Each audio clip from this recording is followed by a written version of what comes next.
울며 보챈다는 이유로 생후 42일 된 아들을 때려 살해한 30대 남성에게 실형이 선고됐습니다. 이 남성은 몸무게 4kg 아들의 뒤통수를 강하게 타격해 아들이 뇌부종으로 숨지게 만들었습니다.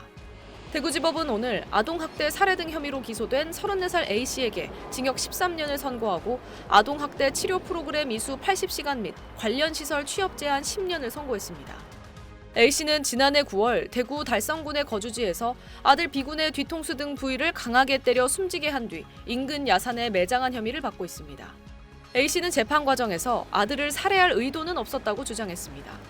하지만 재판부는 100kg이 넘는 A씨가 생후 42일에 몸무게 4kg에 불과했던 아들 B군을 강하게 때릴 경우 사망할 수도 있다는 건 누구나 예상 가능한 범위라며 살인의 미필적 고의가 인정된다고 판단했습니다. 또 A씨가 B군을 폭행한 뒤 119 신고를 비롯한 구호 조치를 바로 하지 않은 점, 범행 다음 날 새벽에 B군을 야산에 매장한 점 등으로 미뤄볼 때 자녀의 사망에 대해 별다른 죄책감이나 슬픔을 느끼지도 않았다고 판단했습니다. 재판부는 A씨가 범행 이후 자수는 했지만 반성보다 범행으로 인한 구속 여부 등 자신의 신변 안전에 더욱 집착한 걸로 보인다고 지적했습니다. 그러면서도 A씨가 이 범행 이후로도 남은 두 딸을 양육해야 하는 점 등을 감안해 형을 정했다고 밝혔습니다. A씨는 최후 진술에서 제가 잘못 생각하고 잘못 행동했다며 언제 어디서나 반성하며 살아가겠다고 말했습니다. SBS 김민정입니다. 8살짜리 아들의 시신을 훼손해서 냉동실에 보관하다가 체포된 부모에 대한 수사가 이틀째 계속됐습니다.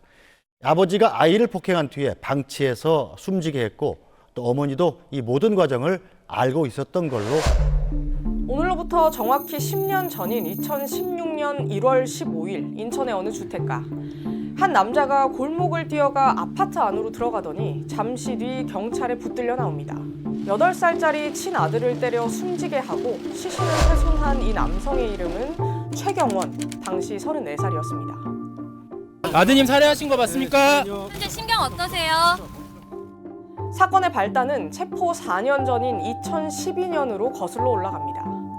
부천의 한 초등학교 1학년생이었던 최경원의 아들 최모 군이 그해 4월부터 학교에 나오지 않기 시작했습니다.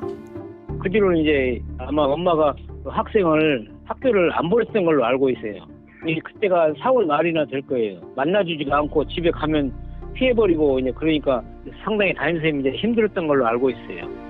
그렇게 4년이란 시간이 흘렀고 당시 장기 결석 아동들을 전수조사하던 학교의 전화 한 통으로 이 지옥 같은 진실이 드러나기 시작했습니다.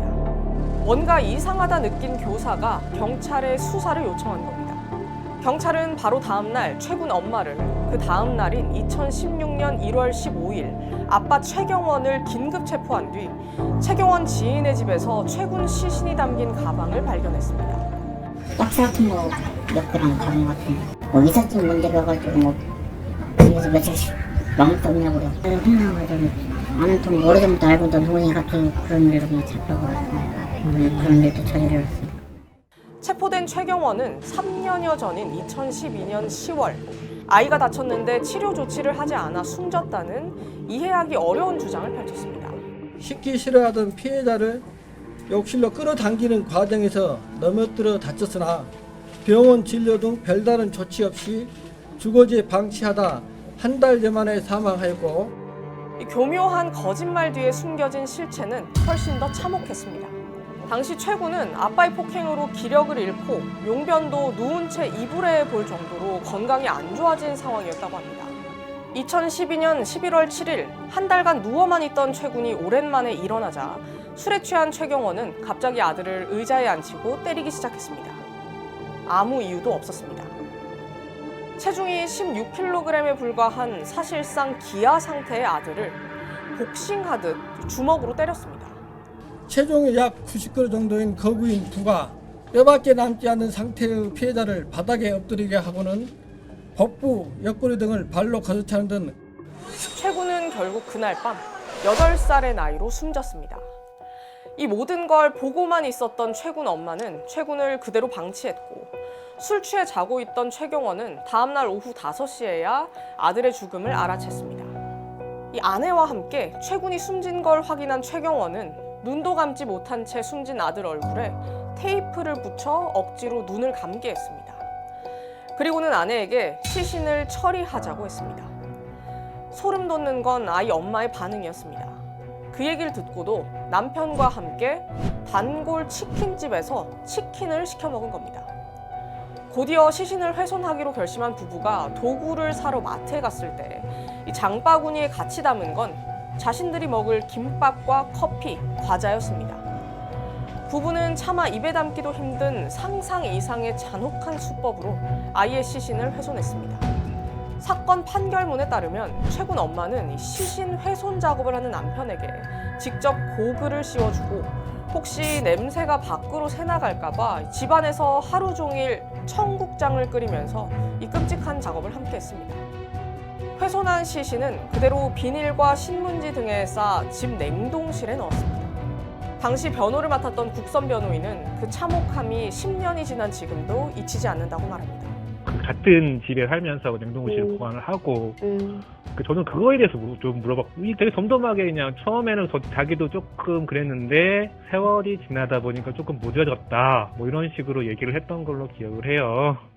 최경원은 아들이 2살 때부터 편식을 한다, 식탐을 부린다는 이유로 때리기 시작했고 아내가 자주 아들이 당신을 닮아서 말을 안 듣는다고 핀잔을 주자 점점 더 화가 나서 아들을 때렸다고 진술했습니다. 최경원은 체포된 뒤 자신의 변호인에게 사형을 받더라도 어쩔 수 없다고 말했다고 합니다. 밝혀져서 조금 후련하다 뭐 이런 것들도 있었고 그런 것도 좀 표현했던 것 같고 일반적인 강력 사건과 비교했을 때 성격이 뭐 세거나 그런 점이 없었고 오히려 직업을 얻지 못하고 약간 은둔형 외톨이 약간 이런 경향이 조금 오히려 있었어가지고 하지만 사형도 받아들인다는 말과 달리 최경원은 살인죄로 징역 30년을 선고한 1, 2심 판결에 모두 불복했습니다. 법원은 받아들이지 않았고 이듬해인 2017년 1월 징역 30년형이 확정됐습니다. 최군의 엄마에겐 징역 20년형이 확정됐습니다. 친부모에 의해 이렇게 끔찍한 일이 벌어졌다는 사실이 알려지면서 이 사건은 아동학대에 대한 우리의 시선을 완전히 바꿔놨습니다. 정당한 사유 없이 장기 결석한 초등학생에 대한 전수조사를 실시하고 있으며 1월 27일까지 종료할 예정입니다. 정부의 전수조사 사흘 만에 어떤 결과가 나왔을까요? 아동학대 의심 아동이 8명, 행방 묘연 아동은 12명이나 되는 걸로 나타났습니다. 7살 아들을 계모와 친부가 잔혹한 학대 끝에 숨지게 한 원영이 사건, 대소변을 못 가린다는 이유로 4살 딸을 살해하고 암매장한 청주 안모양 사건까지 자칫 영구 미제로 남을 뻔했던 이 비극적인 사건들은 최군 사건 이후 실시된 전수조사를 통해서야 비로소 그 전말이 밝혀졌습니다. 정부는 아동학대 방지책으로 사흘 넘게 무단결석하는 아동에 대해 담임교사가 의무적으로 신고하는 제도를 도입했지만 현장에선 여전히 역부족이란 목소리가 높습니다. 부모가 사생활 침해나 홈스쿨링을 주장하면 이를 강제로 조사할 수 있는 방법이 없기 때문입니다. 실제 지난해 아동학대 신고 건수가 5만 건을 넘어섰고 실제 지자체에서 아동학대로 판단된 건수만 2만 4천 건이 넘었는데 이 가운데 84%가 부모에 의해 자행된 것들이었습니다. 강제성이 없고 집에 간다 그래도 문 잠궈 놓고 안 열어주면 못 보는 거예요. 뭔가 있다라고 봤을 때 이들 부모에 대한 게 강제성이 있어야 된다는 거야. 그래서 이게 지자체나 모든 게 함께 움직여야 된다. 형식적인 가정 방문이 아닌 학대 징후를 면밀히 살필 수 있는 전문 인력을 확충하고 교육청과 지자체, 경찰이 협력을 더욱 강화해야 한다는 건데 이런 제도적 안전망이 뒷받침되지 않는다면 제2, 제3의 최고는 언제든 또 나타날지 모릅니다.